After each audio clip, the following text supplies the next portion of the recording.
बच्चों ध्यान दीजिए, 2024 के CHS का पेपर है क्लास 9th का।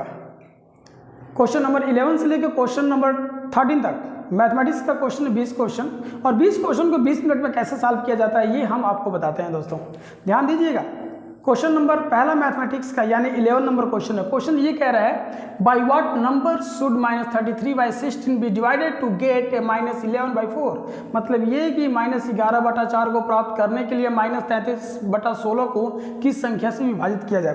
तो आइए दोस्तों हम आपको बताते हैं कि -33/16 को किस संख्या से भाग दिया जाए कि हमें -11/4 मिल जाए। सॉल्यूशन में हम आपको दिखाते हैं। दोस्तों ध्यान दीजिए, आप लोग मान लेते हैं कि -33/16 को अगर हम x से डिवाइड करते हैं तो -11/4 आता है। अब इसको हम देखिए एकदम सिंपली, आपको हम भिन्न के सवाल जैसे सॉल्व किया जाता है वैसे ही सॉल्व कर रहे हैं इसको।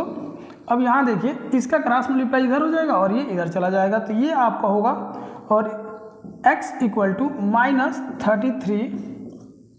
-33/16 इंटू 4/-11, ये आपका हो जाएगा 4 1 जा 4 और ये कट जाएगा 4 टाइम में, ये 1 टाइम में और ये हो जाएगा आपका 3 टाइम में, बच गया ये आपका 3/4। तो दोस्तों ध्यान दीजिएगा, अगर हम -33/16 को 3/4 से डिवाइड करते हैं तो हमें मिलेगा -11/4। तो ये होगा हमारा आंसर। ओके, देखिए बच्चों ध्यान दीजिए, ये कह रहा है कि find the value of m that question.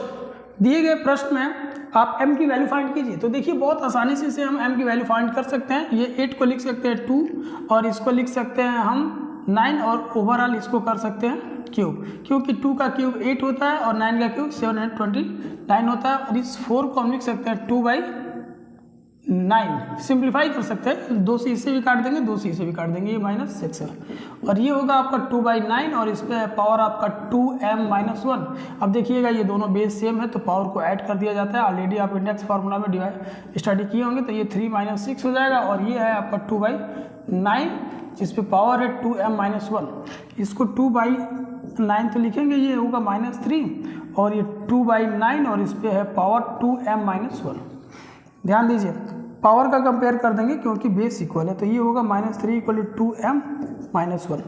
अब इसको अगर इधर कर दिया जाए तो ये -3 + 1 हो जाएगा और ये है 2m, इसको लिख सकते हैं 2m = -2 यानी m = -2/2 यानी m = आपकी वैल्यू होगी -1।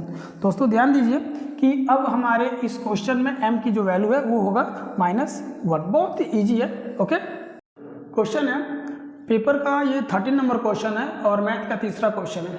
The product of 2 number is 1296 if one number is 16 times the other then the number are. मतलब ये कि दो संख्याओं का गुणनफल 1296 है, यदि एक संख्या दूसरी संख्या से 16 गुना है तो वे संख्याएं क्या है। तो ध्यान दीजिए, कह रहा है कि दो संख्याओं का गुणनफल 1296 है, अगर एक संख्या दूसरी संख्या से 16 गुना अधिक है तो वे संख्याएं क्या होगी।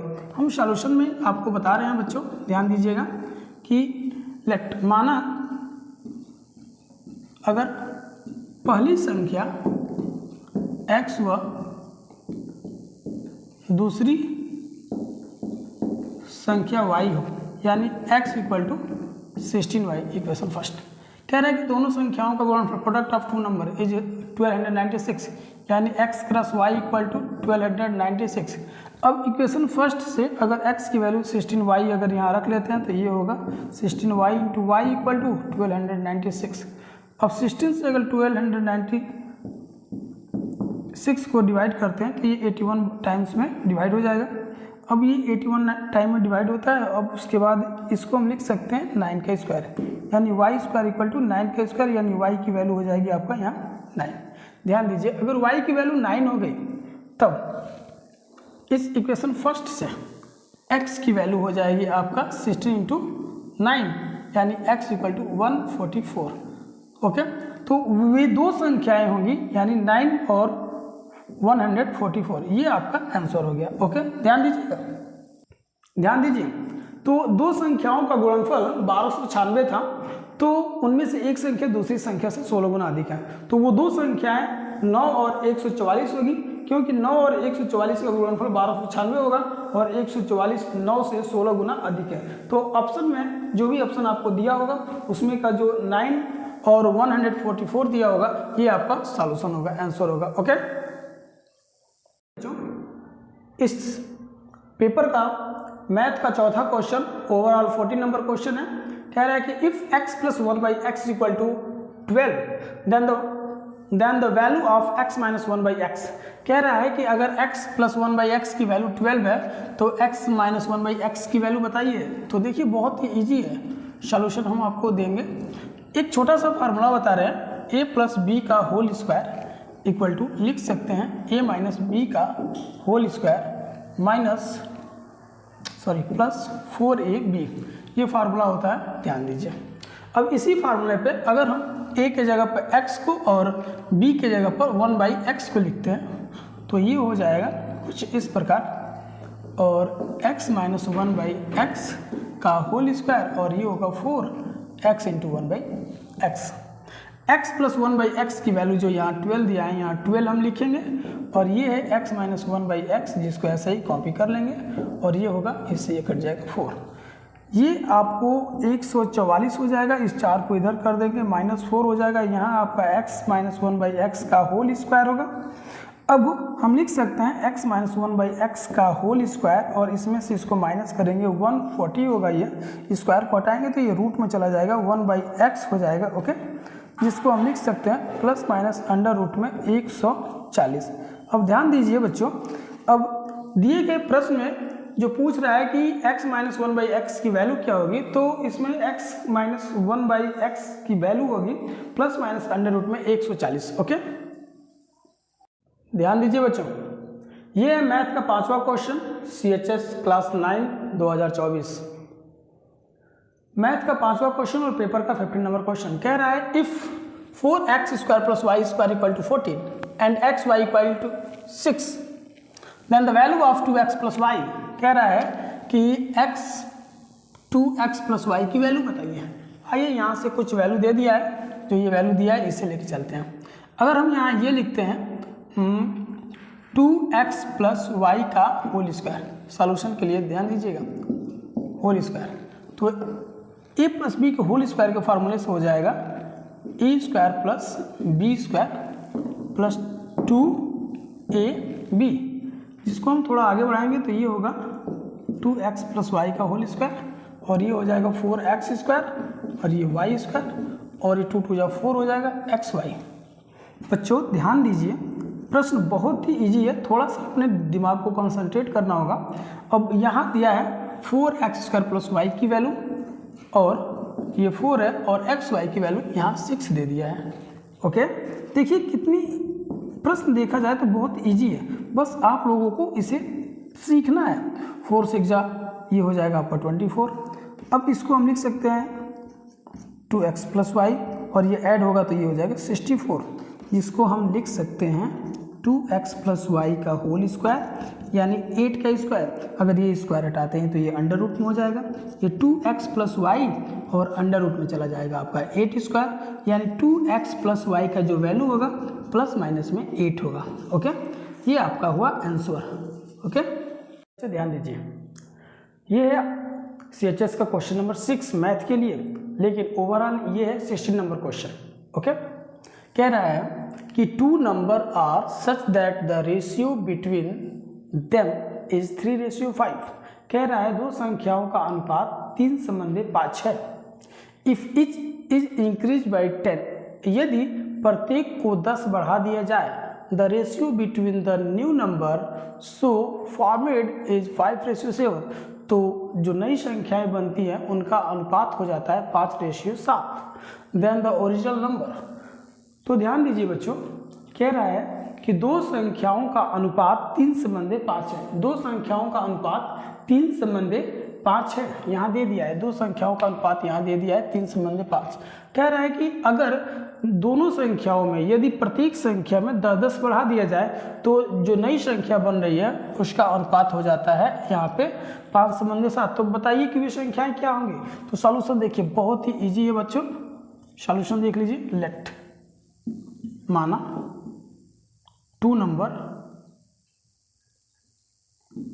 Numbers is x and y, ठीक है। जिनका रेशियो दे दिया है x ratio y equal to 3:5, जिसको हम लिख सकते हैं x by y equal to 3/5 या x equal to 3/5y, equation number first.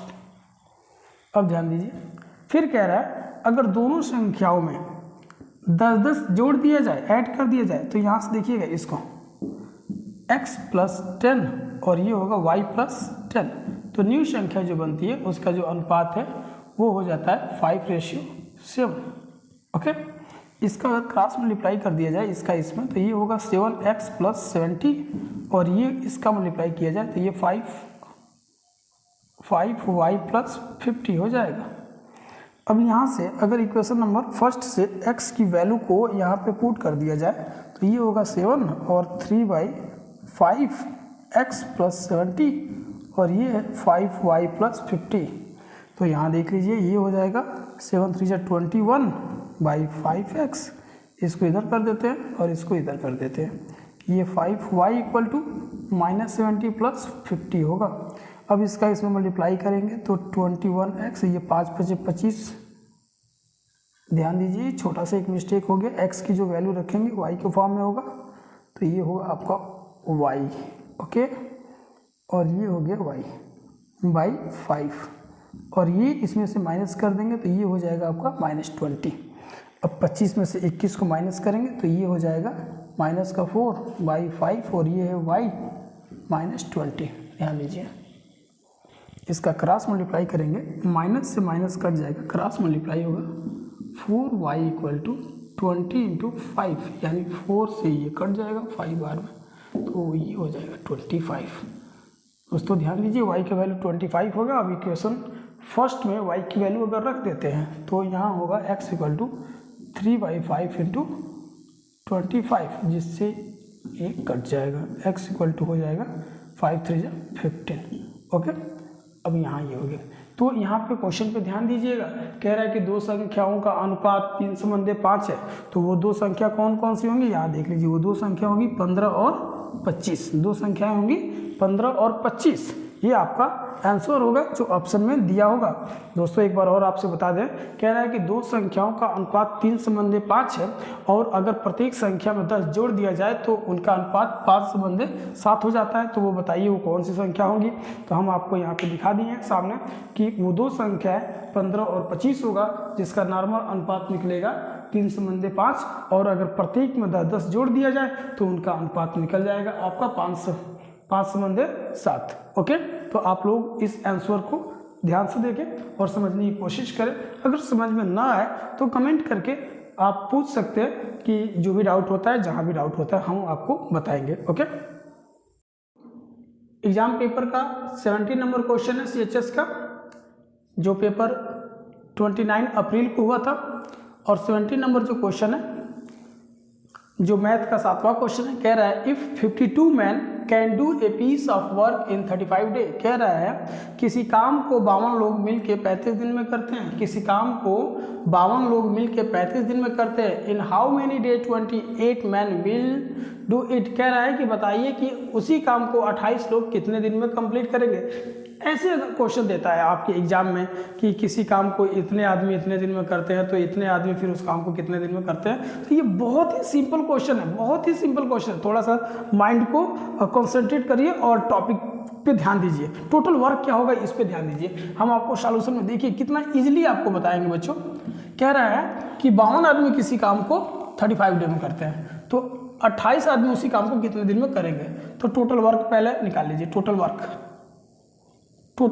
मतलब 52 × 35, और कह रहा है कि how many day 28 man will do it, और 28 लोग उसी काम को कितने दिन में करेंगे। तो मान लेते हैं कि 28 लोग उसी काम को x दिन में करेंगे, सिंपल। अब यहाँ देखिए x equal to 52 × 35/28, very easy. अब यहाँ आप कट करिए, 7 से इसको कट करिए, 7 4 जा 28, 7 से इसे कट कीजिए 5 से इसे कट कीजिए 13 बार, सॉरी 4 से इसे कट कर दीजिए, ये हो गया आपका इतना, यानी x इक्वल टू 65 डेज। ध्यान दीजिए, जिस काम को 52 लोग 35 दिन में कर सकते हैं, उसी काम को 28 लोग 65 दिन में कंप्लीट कर सकते हैं। ओके, बहुत ही इजी।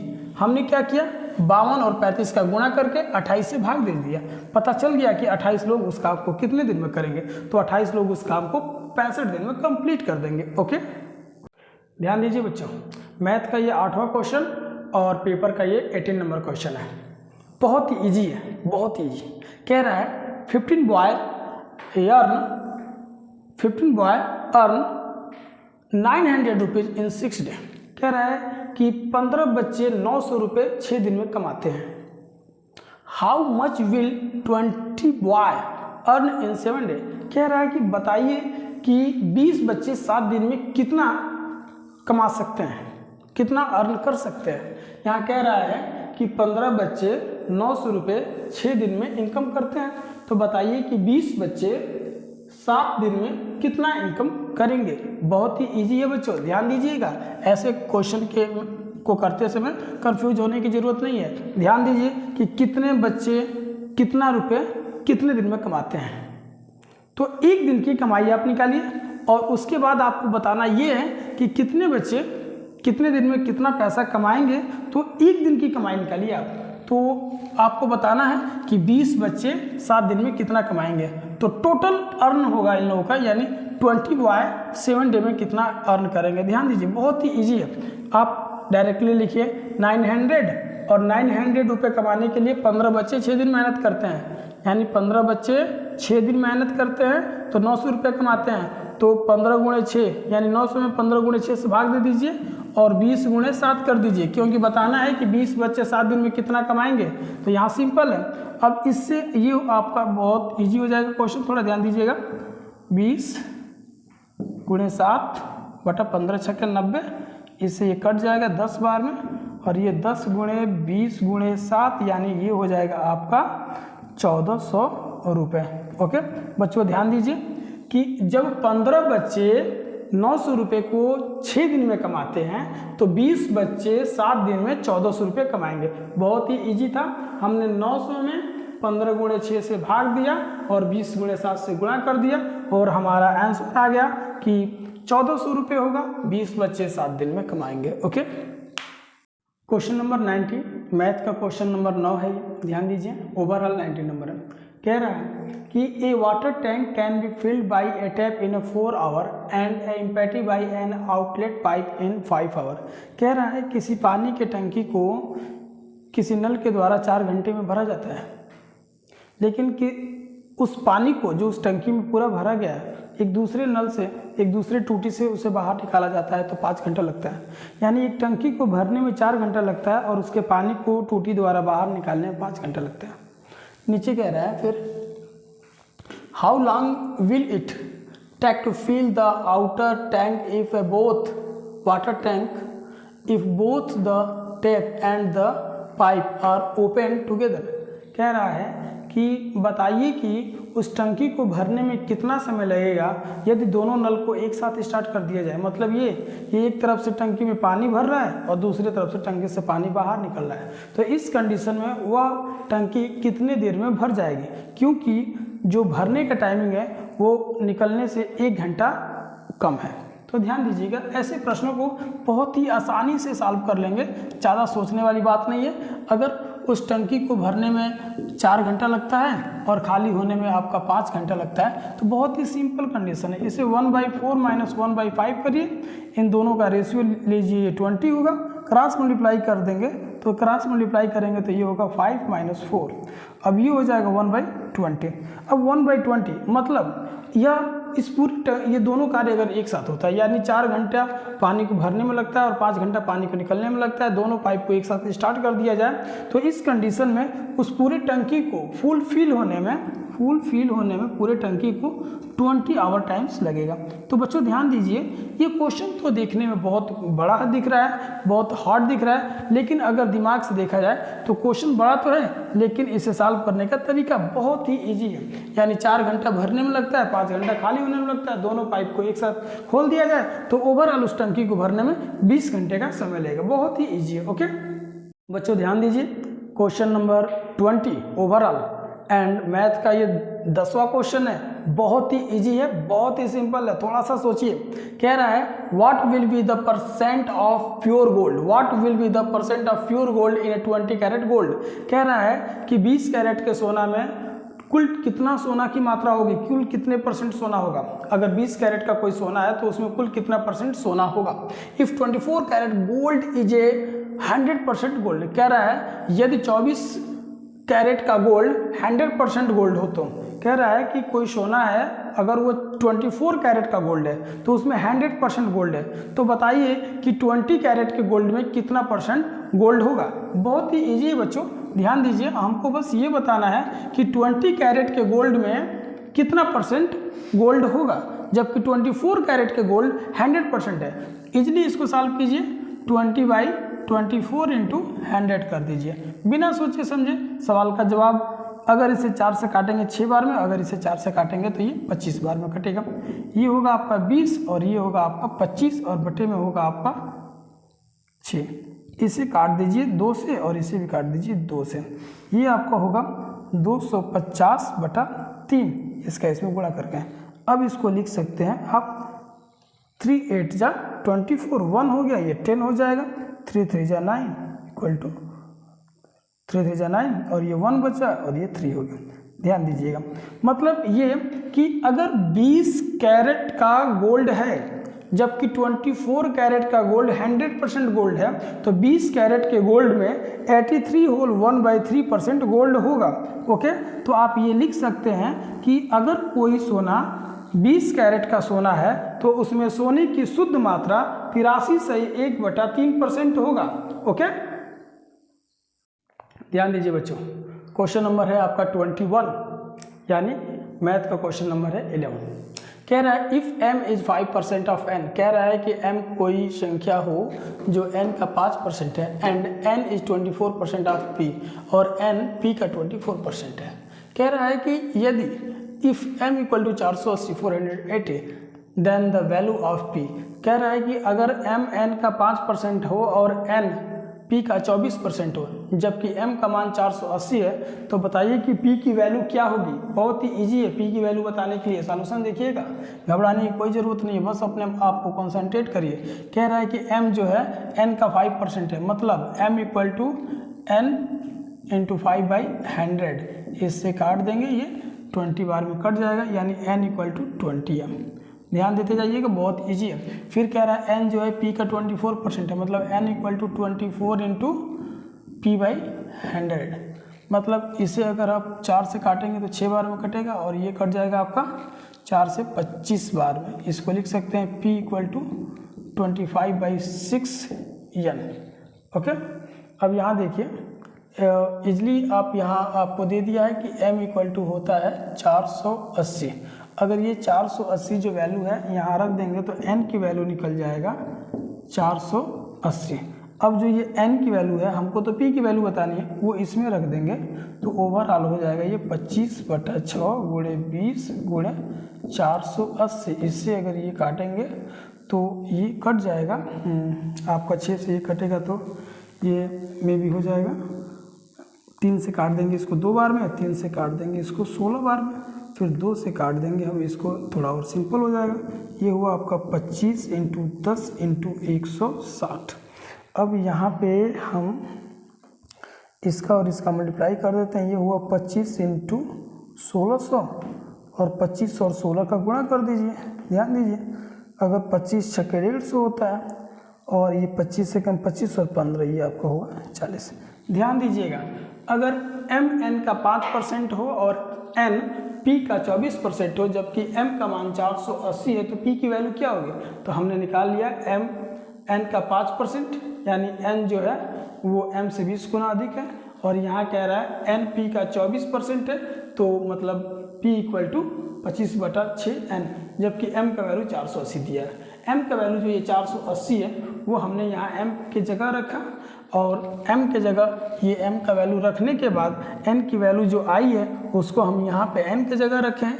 इस प्रकार p की जो वैल्यू है हमको 40,000 प्राप्त होती है। ओके, ऑप्शन में देख लीजिएगा ये कौन सा ऑप्शन दिया है और उस ऑप्शन को आप ट्रिक कर सकते हैं। ओके, ध्यान दीजिए बच्चों, ये क्वेश्चन नंबर 22 है ओवरऑल, वैसे मैथ का 12 नंबर का क्वेश्चन है। कह रहा है इन द गिवन फिगर, ये एक फिगर दिया है ABCD इज ए पैरेललोग्राम, ये एक पैरेललोग्राम का फिगर दे दिया है। And angle bisect of angle A and angle B, कह रहा है कि एंगल ए और एंगल बी को बाइसेक्ट किया गया है, मतलब आधा आधा किया जाता है। मीट एट टू ओ, जो जब एंगल ए और एंगल बी को बाइसेक्ट किया जाता है तो ये ओ पर मिल जाता है। Then the value of angle A O B, आपको बताना है ये एंगल ए ओ बी क्या होगा। तो ध्यान दीजिएगा बच्चों कि अगर हम पैरेललोग्राम की बात करते हैं, अगर हम पैरेललोग्राम की बात करते हैं तो किसी भी समांतर चतुर्भुज यानी पैरेललोग्राम के किसी भी दो कोण को अगर एक ही भुजा पे बनी हुई दो कोण, एक ही भुजा पे बनी हुई अगर दो कोण को ऐड करते हैं तो 180 डिग्री हो जाता है। जैसे कि ओवरऑल अगर हम बात करते हैं सॉल्यूशन के नज़र से तो ये angle A plus angle B equal to 180 होगा। ओके, किसी भी समांतर चतुर्भुज की बात करते हैं, एक ही भुजा पे बने दो कोणों को अगर ऐड कर दिया जाए तो वो 180 होगा। उसी तरह एंगल ए और एंगल बी को भी ऐड करेंगे तो 180 होगा। अब क्वेश्चन में ये कहा है कि एंगल ए और एंगल बी को बाइसेक्ट करता है, बाइसेक्ट का मतलब कि आधा आधा करता है, तो आधा आधा करेगा तो ध्यान दीजिएगा अगर ये आधा करता है, जैसे कि ये 1/2 एंगल ए और 1/2 एंगल बी, तो कन्फर्म है कि ये भी आधा हो जाएगा। तो यानी ये आपका 1/2 angle A plus 1/2 angle B, ये हो गया 90। अब इन दो एंगल को ऐड करने पर 90 होता है। तो ये तो कॉमन सेंस वाली बात है कि त्रिभुज, अगर कोई त्रिभुज ए ओ बी है, बात करते हैं त्रिभुज ए ओ बी की, तो त्रिभुज ए ओ बी में यानी एंगल ए और एंगल बी का जो सम आ रहा है वो 90 आ रहा है। तो जाहिर सी बात है कि किसी त्रिभुज के तीनों कोणों का योग 180 डिग्री होता है। तो इस कंडीशन में जो ये एंगल ए बनेगा आपका ए ओ बी जो होगा ये 90 डिग्री का कोण होगा, यह एक समकोण होगा। ओके, ये आपका आंसर हो गया। ध्यान दो बच्चों, ये आपका ओवरऑल 23 नंबर क्वेश्चन यानी मैथ का 13 नंबर का क्वेश्चन कह रहा है one of the diagonal of your rhombus is equal to the one of its side. कह रहा है कि एक समचतुर्भुज का विकर्ण उसके समान भुजाओं के बराबर है। एक समचतुर्भुज का एक विकर्ण उसके समान भुजाओं के बराबर है। Then the angle of the rhombus, बताना है कि उस रोम्बस का यानी उस समचतुर्भुज के कोण क्या होंगे, एंगल क्या होंगे। तो ध्यान दीजिएगा सॉल्यूशन की अगर हम बात करें तो एक समचतुर्भुज जिसकी चारों भुजाएं समान हो, समचतुर्भुज उसे कहते हैं जिसकी चारों भुजाएं समान हो। मान लीजिए कि ये एक समचतुर्भुज है और इसमें चारों भुजाएं समान है, ए बी बी सी और सी डी। इसमें ये दो आपका एंगल बन जाएगा, तो डायगोनल बन जाएगा। इसमें एक डायगोनल हम इसे ले लेते हैं। क्वेश्चन में कहा है कि एक समचतुर्भुज है, मतलब रोम्बस का मतलब समचतुर्भुज होता है। एक समचतुर्भुज जिसकी सभी भुजाएं समान हो उसे समचतुर्भुज कहते हैं। तो एक समचतुर्भुज में उसका एक विकर्ण मतलब वन डायगोनल्स, बात करते हैं उसका वन ऑफ द डायगोनल। एक समचतुर्भुज का एक डायगोनल उसके चारों भुजाओं जो समान भुजाएं हैं उन भुजाओं के बराबर है, मतलब बराबर है।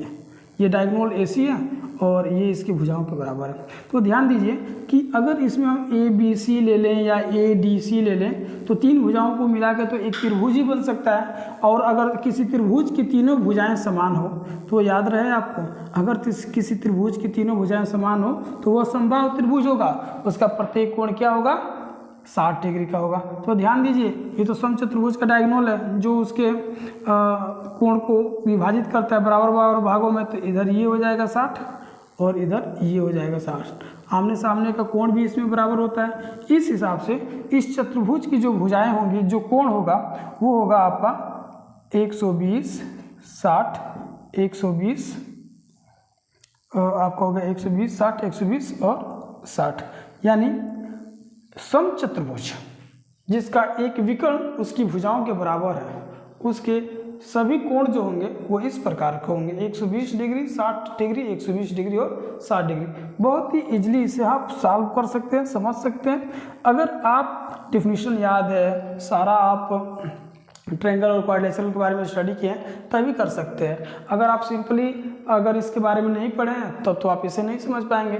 तो बच्चों आप लोगों से ये रिक्वेस्ट है कि आप लोग खास करके अगर थोड़ा बहुत पढ़ रहे हो तो उसे ठीक से पढ़ो, अगर नहीं पढ़ रहे हो तो उसकी कोई बात ही नहीं है। तो इसलिए हम तो कहेंगे कि पढ़ाई पे अगर ध्यान दे रहे हो, वैसे भी मैथमेटिक्स की बात है तो मैथमेटिक्स पे बहुत ज़्यादा आपको प्रेशर तो नहीं, लेकिन जो भी जितना देर पढ़ रहे हो उतना देर तो आपको ठीक से ही पढ़ना होगा, ठीक है। तो इस प्रकार आपका ये आंसर हो गया। ओके बच्चों ध्यान दीजिए, अब ये आपका 24 नंबर का क्वेश्चन यानी 14 मैथ का 14th क्वेश्चन है।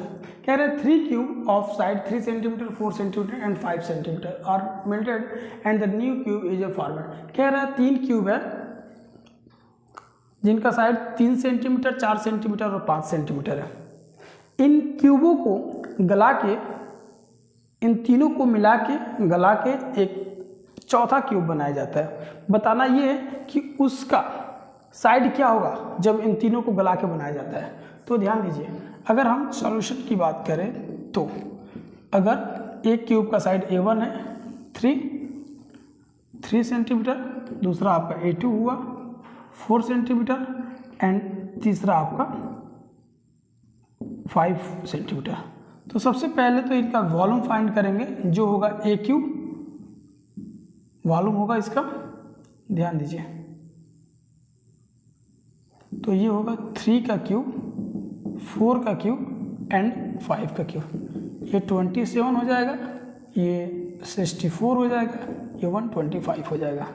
इन तीनों क्यूब को गला के एक दूसरा क्यूब बनाया जाता है। टोटल उसकी वॉल्यूम होगी न्यू क्यूब का, जो हमारा न्यू क्यूब होगा उसका वॉल्यूम होगा, हम मान लेते हैं A क्यूब, मतलब A1 cube plus A2 cube plus A3 cube. ये आपका हो जाएगा A क्यूब, यानी 27 64 125 हो जाएगा, जिसको हम लिख सकते हैं 260। और ये आपका होगा, ध्यान दीजिएगा, 6 का क्यूब, यानी A = 6 सेंटीमीटर। तो बच्चों आप लोगों से मैं बता दूं कि जो 3 अलग अलग क्यूब है जिनका साइड है 3 सेंटीमीटर 4 सेंटीमीटर 5 सेंटीमीटर, इन तीनों को गला के एक बड़ा क्यूब बनाया जाता है, जिस क्यूब का साइड होगा आपका 6 सेंटीमीटर। ओके ध्यान दीजिए बच्चों, क्वेश्चन नंबर 25 यानी मैथमेटिक्स का क्वेश्चन नंबर 15 कह रहा है the sum of the radius of the base and height of a solid cylinder is 37 metre. कह रहा है कि एक सॉलिड सिलेंडर है, मतलब भरा हुआ है, कुछ इस प्रकार होगा सिलेंडर, ये पूरा पैक है, भरा हुआ है। ध्यान दीजिए, इसका ये रेडियस है r और इसकी ये हाइट है h। कह रहा है किसी सॉलिड सिलेंडर का रेडियस और प्लस हाइट 37 मीटर है। फिर कह रहा है if the total surface area, मतलब टोटल सरफेस एरिया, ध्यान दीजिए, इसको हम h = 37 - r भी लिख सकते हैं। टोटल सरफेस एरिया मतलब 2 पाई आर एच प्लस इस सरफेस का एरिया और इधर का एरिया, तो दोनों सरफेस का एरिया πr² प्लस πr² होगा। ये है आपका 1628 मीटर स्क्वायर। अब ध्यान दीजिएगा, अगर 2 पाई r की बात करते हैं और हम यहाँ से h की वैल्यू रख देते हैं 37 - r, इसको ऐड कर देते हैं, ये हो जाएगा 2 पाई r² और ये है 1628। ओके ध्यान दीजिए, हमको बताना है इसका सर्कमफ्रेंस, यानी इसका ये सर्कमफ्रेंस बताना है, ये सर्कमफ्रेंस कितना होगा। इसका इसमें मल्टीप्लाई करेंगे, ये होगा 37 × 2 पाई r और माइनस इसका इसमें अगर मल्टीप्लाई कर देंगे तो ये होगा 2 पाई r² और प्लस ये हो गया आपका 2 पाई r² = 1628। इससे ये कैंसिल हो जाएगा और ये आपका हो गया 37 × 2 पाई r = 1628। इससे इसमें डिवाइड कर दिया जाए, अगर डिवाइड करते हैं तो ध्यान दीजिएगा, ये आपका 2 पाई r = 1628 / 37। अब ध्यान दीजिए 2 पाई r, अगर 1628 को 2 पाई r 1628 को अगर हम 37 से डिवाइड करते हैं तो इससे ये डिवाइड हो जाएगा 44 टाइम्स में मीटर। अब ध्यान दीजिए, किसी सर्किल का अगर सर्कमफ्रेंस पूछे या किसी सिलेंडर का सर्कमफ्रेंस पूछे, उस सर्कमफ्रेंस के लिए फार्मूला होता है 2 पाई r, जिसे c से रिप्रेजेंट किया जाता है, c फॉर सर्कमफ्रेंस होता है और ये 44 मीटर होगा। अब बच्चों आपसे मैं ये बता दूं कि कह रहा है कि the sum of the radius of the base and height of a solid cylinder is 37 metre. कह रहा है कि किसी किसी ठोस बेलन के हाइट और उसकी आधार की त्रिज्या का योग जो है वो 37 है, यानी r plus h equal to 37, हम h equal to 37 minus r लिख देते हैं। फिर कहता है if the total surface area of the solid cylinder is 628 metre square, कह रहा है कि उस सॉलिड सिलेंडर यानी उस ठोस बेलनाकार आकृति के संपूर्ण पृष्ठ जो है वो 1628 है। संपूर्ण पृष्ठ का फार्मूला यानी ऊपर का सरफेस 2πrh और इधर πr स्क्वायर और इधर का एरिया होगा πr स्क्वायर, ये 1628, इन दोनों को ऐड कर दिए और यहाँ h के जगह पे हमने इसको रख लिया, इसका मल्टीप्लाई किया जो आपके सामने दिख रहा है, इससे ये दोनों कट गया, जो बच गया ये वो सामने है। 37 से इसमें अगर हम डिवाइड करते हैं तो ये होता है आपका 44 मीटर। तो बता दें बच्चों आपसे कि 2πr जो है ये सर्कमफ्रेंस का फार्मूला होता है, परिधि जिसे कहा जाता है, और ये है c इक्वल टू 44 यानी 44 मीटर, यानी इस सिलेंडर का सर्कमफ्रेंस 44 मीटर होगा। ओके, ये आपका आंसर हो गया, नोट कर लीजिए। 26 यानी मैथ का 16 नंबर का क्वेश्चन है, कह रहा है if x square plus y square equal to 74 and x y equal to 35, कह रहा है then the value of x cube plus y cube is, कह रहा है कि अगर x square plus y square का वैल्यू 74 है, 74 है और एक्स वाई का वैल्यू 35 है, तो x cube plus y cube का वैल्यू क्या होगा। सॉल्यूशन में हम आपको बता दें बच्चों कि फार्मूला होता है एक्स प्लस वाई का whole square equal to a square plus b square plus 2ab।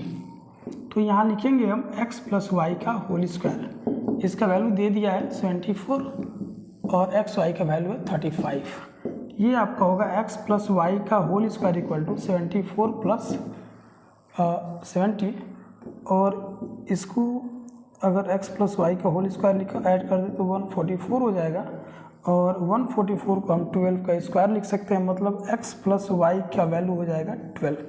Okay, अब ध्यान दीजिए हमें वैल्यू किसकी बतानी है, हमें x cube plus y cube की वैल्यू बतानी है। तो x cube plus y cube यानी a cube plus b cube का फार्मूला होता है एक्स प्लस वाई और ब्रैकेट में लिखेंगे x square plus y square minus x y. अब ध्यान दीजिए एक्स प्लस वाई की जो वैल्यू है वो 12 है, यहाँ हम 12 रख लेंगे, और इसकी वैल्यू जो यहाँ सामने दिया है 74 और माइनस एक्स वाई का वैल्यू है आपका 35, ये आपका 12 हुआ। इसमें से इसको अगर 9 माइनस करते हैं तो 14 में से 5 माइनस करेंगे ये 9 हो जाएगा, ये 3 में से 3 माइनस कर देंगे, कुछ इतना हो जाएगा। ओके, अब ध्यान दीजिए अगर बात करते हैं इसमें से अगर 74 में से 35 को माइनस करते हैं तो आपके सामने ये आपका सॉल्व वैल्यू है। अब इसका मल्टीप्लाई कीजिए, अब इसका अगर इसमें मल्टीप्लाई करते हैं तो 12 9 जा ये आपका 108 हो जाएगा, यानी 8, और 12 3 जा 36 और 36 और 10 आपका हो जाएगा 46, तो ये आपका कुछ हो जाएगा 468 आपका आंसर। तो बच्चों आपसे बता दें कि अगर कुछ ऐसे प्रश्न दिए हों तो उसमें अगर आपको बेसिक अगर फार्मूला याद होता है ए प्लस बी का होल स्क्वायर ए माइनस बी का होल स्क्वायर ए प्लस बी का होल क्यू और ए माइनस बी का होल क्यू, तो ऐसे साधारण प्रश्नों को आप सिंपली फाइंड कर सकते हो।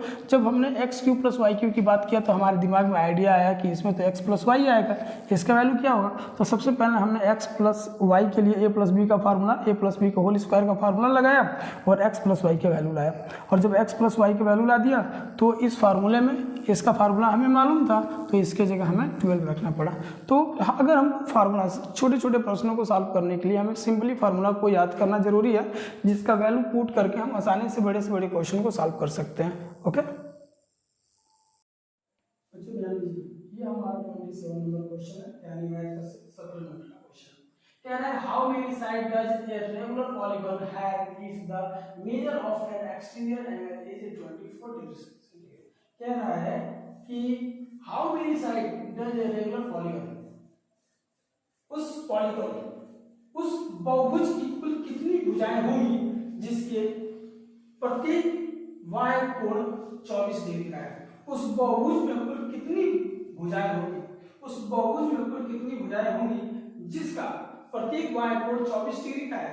तो इसके लिए फार्मूला होता है बाबू, ध्यान दीजिए आप लोग, इसके लिए आपको फार्मूला होता है कि टोटल साइड फाइंड करने के लिए अगर एक्सटीरियर एंगल पता है, ये हमारा एक्सटीरियर एंगल दे दिया है, तो साइड फाइंड करने का फार्मूला होता है 360 अपॉन एक्सटीरियर एंगल। ओके, तो n equal to 360 upon exterior angle 24 degree का, इससे इसको काटेंगे n इक्वल टू हो जाएगा 15। अब ध्यान दीजिए, अगर पॉलीगन की बात करते हैं तो पॉलीगन का रेगुलर पॉलीगन है जिसकी हर साइड मतलब प्रत्येक भुजा उसके बराबर है। रेगुलर पॉलीगन का एक्सटीरियर एंगल 24 दे दिया है, ओवरऑल सम ऑफ एंगल होता है 360 डिग्री, तो 360 डिग्री में 24 से डिवाइड करके 15 आ गया। यानी उस रेगुलर पॉलीगन जिसका एक्सटीरियर एंगल 24 डिग्री का है उसमें कुल साइड जो होगी, नंबर ऑफ साइड्स, उसकी भुजाओं की संख्या 15 होगी। 360 में 24 से भाग देंगे 15 आ जाएगा। ओके, ध्यान दीजिए, ये देखिए CHS का क्वेश्चन है।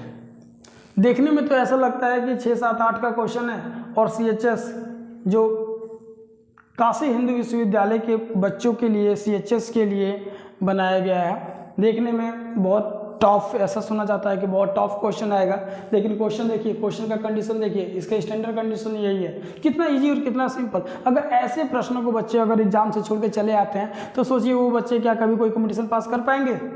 कभी नहीं कर पाएंगे। और ऐसे क्वेश्चन जो 7, 8 में पूछे जाते हैं, अगर उसको 9, 10th में पूछा जाए और उसे भी बच्चे सॉल्व न कर पाए तो फिर उनके पढ़ने का कोई मतलब नहीं है बच्चों, कोई मतलब नहीं है। आइए इसे एकदम सिंपली सॉल्व करते हैं। कैसे सॉल्व करते हैं ध्यान दीजिएगा। अगर हम सॉल्यूशन की बात करें तो ध्यान दीजिए, इसको इंडेक्स फॉर्म का सारा फार्मूला है, इस 4 को लिख सकते हैं हम 2 का स्क्वायर, ऑलरेडी इस पे पावर है -1/2 और यहाँ 2 है, इस पे पावर है 1/2 और यहाँ 3 है, इस पे पावर है -4।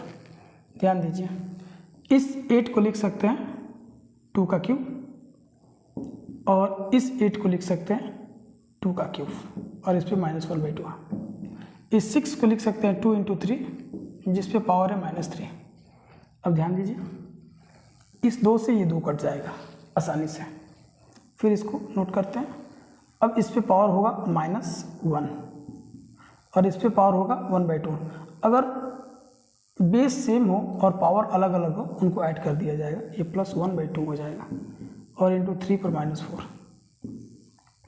यहाँ देखिए इन सब पावर को ऐड कर देते हैं तो ये 2 और ये 3, यहाँ 3/2 है। यहाँ पे 2 पे पावर -3 इंटू 3 पर -3। ध्यान दीजिएगा, ये -1 है और ये 1/2, इसको ऐड करेंगे तो 2 पे पावर -1/2 हो जाएगा और ये 3 पर -4 हो जाएगा। अब इसका अगर इसमें मल्टीप्लाई करके इसको माइनस कर दें या इसी के साथ इसको ऐड कर दें तो ये हो जाएगा 3 - 3/2 और -3 और ये होगा 2 पे पावर -3। इससे तो ये डायरेक्टली ये कट जाएगा। आपको बता दें कि ये है आपका, मार्कर दीजिए तो एक। अब यहाँ देखिए, इसको हम नोट करेंगे यहाँ पे 2 पे पावर -1/2 एंड 3 पर -4 और यहाँ बच गया 2 पे पावर आपका -3/2 और यहाँ आपका ये 3 बचेगा 3, तो ये आपका हो गया 3 पे पावर -3। अब इसको अगर ऊपर लेके जाते हैं तो ये नीचे वाला माइनस ऊपर जाएगा तो प्लस में कन्वर्ट हो जाएगा, तो ये 3/2 हो जाएगा और ये भी ऊपर जाएगा तो ऊपर 3 - 4 है और ये ऊपर जाएगा तो प्लस में कन्वर्ट हो जाएगा, कुछ ऐसे हो जाएगा। अब यहाँ देखिए इन दोनों को अगर सॉल्व करते हैं तो ये 3/2 है, ये 1/2 है, तो इसमें से अगर इसको माइनस करते हैं तो यहाँ 3/2 का मतलब 1.5 होता है, 1/2 का मतलब आधा होता है, तो 1.5 में से आधा माइनस करेंगे तो 1 ही बचेगा और प्लस में बचेगा। और यहाँ है आपका 3 और इसमें से इसको माइनस करेंगे 1। ध्यान दीजिए, ये नीचे आ जाएगा तो प्लस हो जाएगा, ये ऊपर 2 और नीचे 3 और ये हुआ आपका आंसर।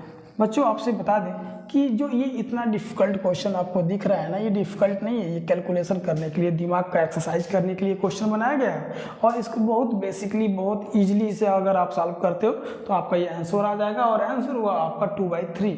तो मैं कहता हूँ कि क्वेश्चन बहुत टफ नहीं है, बस ये छोटे क्लासों का क्वेश्चन है, बस आपका माइंड चेकअप करने के लिए दे दिया गया है। ओके, क्या मजाक किया है CHS के साथ, कैसा क्वेश्चन, कितना सिंपल क्वेश्चन। कह रहा है wheel of A cycle with diameter 56 centimetre. कह रहा है एक साइकिल के पहिए का डायमीटर 56 सेंटीमीटर, एक साइकिल के पहिए का diameter 56 centimetre. Complete 100 revolution to reach the destination. कह रहा है कि अगर 100 राउंड वो कंप्लीट करता है, अगर 100 राउंड कंप्लीट करता है, 100 किसी दूरी को कवर करता है 100 राउंड पूरा करके, तो total distance cover by the cycle. तो बताइए कि वो कुल कितना दूरी तय करता है। कितना ईजी है। कह रहा है एक साइकिल के पहिए का डायमीटर 56 सेंटीमीटर है, अगर वो किसी दूरी को तय करता है 100 राउंड मारने के बाद, 100 राउंड कंप्लीट करने के बाद, तो बताइए कुल कितना डिस्टेंस कवर करता है। तो यहाँ देखिए कितना इजी सॉल्यूशन, यानी 1 राउंड अगर कंप्लीट करता है 1 राउंड, तो 1 राउंड का मतलब 2 पाई r, और जबकि इसका रेडियस डायमीटर दे दिया है d = 2r 56 सेंटीमीटर। तो यहाँ से हम इसको फाइंड कर लेंगे पाई इंटू 2r। पाई की वैल्यू हम लिख सकते हैं 22/7 और 2r की जगह 56, इसे कट जाएगा 7 8 से 56, यानी 22 × 8। इसका अगर मल्टीप्लाई कर दिया जाए तो कुछ इतना आएगा। 8 का गुणा कर देते हैं तो 8 दूना 16, 8 दूना 16 70 सेंटीमीटर होगा। ठीक है, अब ये एक राउंड में इतना डिस्टेंस कवर करता है। कह रहा है कि 100 राउंड, तो ये 100 राउंड में कितना डिस्टेंस कवर करेगा, तो ये हो जाएगा 170 × 100, यानी ये हो जाएगा आपका 17,700 सेंटीमीटर। अगर इसको मीटर में कन्वर्ट कर देंगे तो इसमें 100 से डिवाइड कर देंगे, ये हो जाएगा 176 मीटर। तो बच्चों आपसे हम बता दें कि एक साइकिल है जिसका डायमीटर, जिसके चक्के का डायमीटर है, जिसके पहिए का डायमीटर 56 सेंटीमीटर, और वो 100 राउंड कंप्लीट करता है। किसी दूरी को तय करने के लिए बताना ये है कि वो 100 राउंड जब कंप्लीट करता है तो कुल कितनी दूरी तय कर लेता है। तो ध्यान दीजिए, वो जब 100 राउंड कंप्लीट करेगा तो 176 मीटर की दूरी तय करेगा। तो कुल टोटल डिस्टेंस होगा 176 मीटर। ओके, ध्यान दीजिए बच्चों, आप लोग 7वीं क्लास में छोटे छोटे परसेंटेज पढ़ लेते हैं। 5 क्लास का क्वेश्चन है, परसेंटेज पढ़ाया जाता है। कह रहा है there is a profit of 12% on selling a watch for 2800। कह रहा है कि अगर किसी घड़ी को 2800 रुपये में बेचा जाता है तो उस पर 12% की प्रॉफिट होती है। अगर किसी घड़ी को 2800 रुपये में बेचा जाता है तो 12% का उस पर फ़ायदा होता है। What will be the cost price of the watch?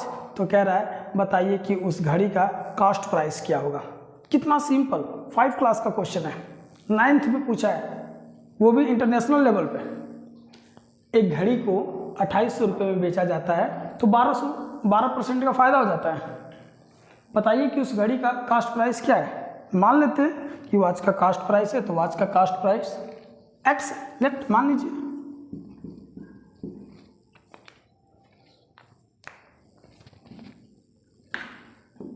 Late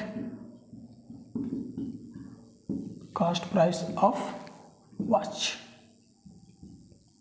is x रुपये। कह रहा है कि अगर उसको 2800 में बेचा जाता है तो 12% का फायदा होगा, यानी x प्लस x का 12% इक्वल टू 2800। इसका इसमें मल्टीप्लाई करके ऐड कर दीजिए, ये हो जाएगा 112/100 x इक्वल टू 2800। इसका इसमें गुणा करके इसे डिवाइड कीजिए, ये होगा 2800 × 100 और ये होगा 112। 112 से ये कट जाएगा आपका 25 बार में, और ये होगा आपका 100, यानी x इक्वल टू हो गया आपका 2500। ध्यान दीजिएगा, अब जिस घड़ी को 2800 रुपये में बेचते हैं तो 12% का फ़ायदा होता है। वास्तविक रूप में उसका कास्ट प्राइस, उसका रियल वैल्यू है 2500, यानी 2500 की घड़ी को 2800 में बेचा जाता है और 12% का फ़ायदा उठाया जाता है उस पर। ये है आपका सिंपल और CHS का क्वेश्चन, और ये लास्ट क्वेश्चन है, देख लीजिए, यानी लास्ट क्वेश्चन 30 नंबर का क्वेश्चन है, ये लास्ट क्वेश्चन है, यानी 20 क्वेश्चन CHS का कंप्लीट हो गया। याद रहे दोस्तों, CHS में माइनस मार्क नहीं होता है, आप 100 में 100 क्वेश्चन अटैम्प्ट कर सकते हैं, कोई दिक्कत नहीं है, कोई डाउट नहीं है, बिंदास आप हर क्वेश्चन को टच किए हुए होंगे तो जरूर आप पास हो जाएंगे इस एग्जाम में। ओके, तो ये इसी के साथ आपका मैथ का सारा क्वेश्चन बहुत ईजिली कंप्लीट हो गया। ओके।